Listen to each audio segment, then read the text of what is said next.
আজকেও বলছি, বারবার বলছি, উনি এক কথার মানুষ।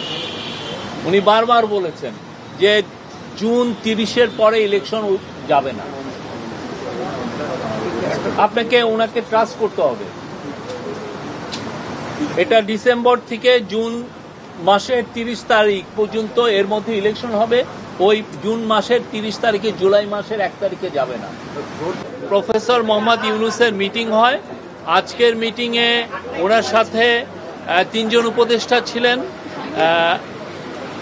ফারুকে আজম সাহেব ছিলেন উপদেষ্টা liberation war affairs. AFM Khalid Hossain ছিলেন, উনি রিলিজিয়াস অ্যাফেয়ার্স উপদেষ্টা, এবং ইন্ডাস্ট্রি উপদেষ্টা আদিলুর রহমান খান ছিলেন।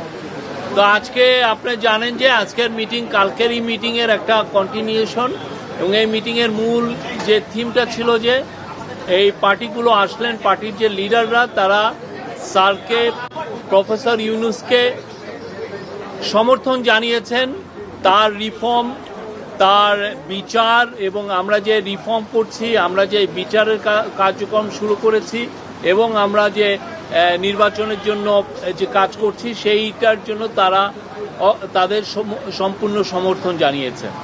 আর অ্যাট দ্য সেম টাইম তারা বলেছেন যে তারা আমাদের চিফ অ্যাডভাইজার এবং আমাদের যে ইন্টারিম গভর্নমেন্টের পাশে থাকবেন। এটা ছিল মূল মেসেজ। আর অনেকগুলো বিষয় নিয়ে কথা হয়েছে, ইলেকশন নিয়ে কথা হয়েছে, রিফর্মের প্রোগ্রেস নিয়ে কথা হয়েছে। ইলেকশন নিয়ে কেউ স্যার আবারও জানিয়েছেন যে তিনি ইলেকশন ডিসেম্বর থেকে জুনের মধ্যে করবেন, এবং 30শে জুনের ওই পারে যাবে না, ইলেকশনটা 30শে জুনের মধ্যে হবে, উনি আবারও জানিয়েছেন, এবং এতে সবাই সন্তোষ প্রকাশ করেছেন। এই ছিল আজকের মূল মিটিংয়ের খুবই আমি সংক্ষিপ্ত সার যদি বলি, এইটাই ছিল মিল। আর স্যার তার ভাষণে দুইটা গ্রুপের সাথে ইন্টারাকশনের সময় কিছু কথা বলেছেন। তার মধ্যে আমি প্রফেসর ইউনূসকে কোট করছি, উনি যেটা বলেছেন, আমরা বড় যুদ্ধাবস্থার ভিতরে আছি। আওয়ামী লীগের কার্যক্রম নিষিদ্ধ হওয়ার পরে ডিস্টাবিলাইজ করার জন্য যত রকমভাবে পারে চেষ্টা করছে।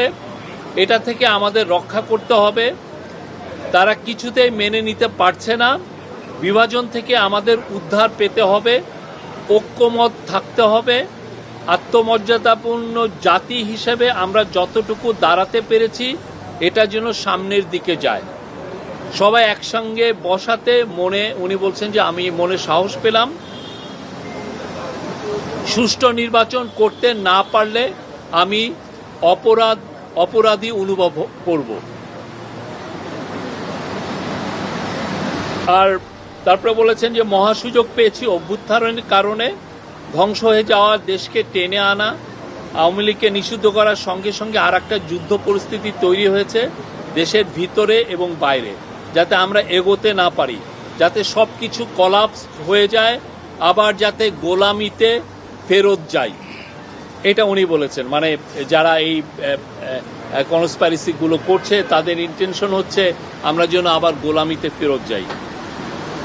আমি যতদিন আছি দেশের কোনো অনিষ্ট হবে এমন কোনো কাজ হবে না, নিশ্চিত থাকেন। আমি যতদিন আছি দেশের কোনো অনিষ্ট হবে এমন কোনো কাজ আমাকে দিয়ে হবে না, নিশ্চিত থাকেন। Thank you. এই ছিল।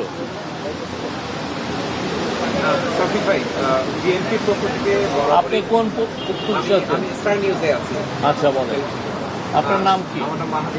আচ্ছা বলেন। কালকে বিএনপি নিয়ে কথা বলেছে, আজকে অন্য পার্টির ইস্যুতে তারপর নির্বাচন প্রসঙ্গটা আসছে, এবং যেটা আপনিও বললেন এবং প্রধান উপদেষ্টা বারবার বলা হচ্ছে যে জুনের মধ্যেই নির্বাচনটা অনুষ্ঠিত হবে।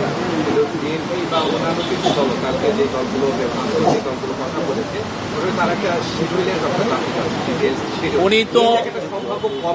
উনি একটা ডেডলাইন দিয়েছেন, এবং আমি কালকেও বলেছি, আজকেও বলছি, বারবার বলছি, উনি এক কথার মানুষ। উনি বারবার বলেছেন যে জুন 30-এর পরে ইলেকশন যাবে না।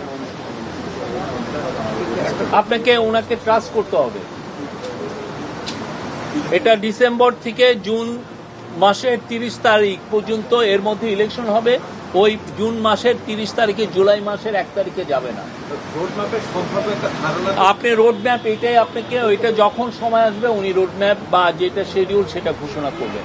আমরা তো এটা বারবার বলছি, একটা না, এটা নিয়ে কিন্তু আমরা দিনের পর দিন মাসের পর মাস বলছি। আমি জানি না এটা কেন এটা এমবিগুইটি আছে, ওনার এখানে তো কোনো এমবিগুইটি নাই। Any question? স্যার জনগণ তো চায় যে এই সরকার নাম পরিচয় দিয়ে বল। আবার না, আমার নাম মামুন, জেটিভিতে। হ্যাঁ, সাধারণ জনগণ তো চায় যে ডক্টর ইউনূস সাহেব আরো 5 বছর থাক, মানে দেশের উন্নয়নের জন্য। ইউনূস সাহেব, প্রফেসর ইউনূস জানিয়েছেন উনি জুন মাসের 30 তারিখের পরে থাকবেন না, একদিনও থাকবেন না। স্যার সেক্ষেত্রে যদি জনগণ চায়, আমি বললাম তো উনি বলেছেন জুন মাসের 30 তারিখের পরে একদিনও থাকবেন না।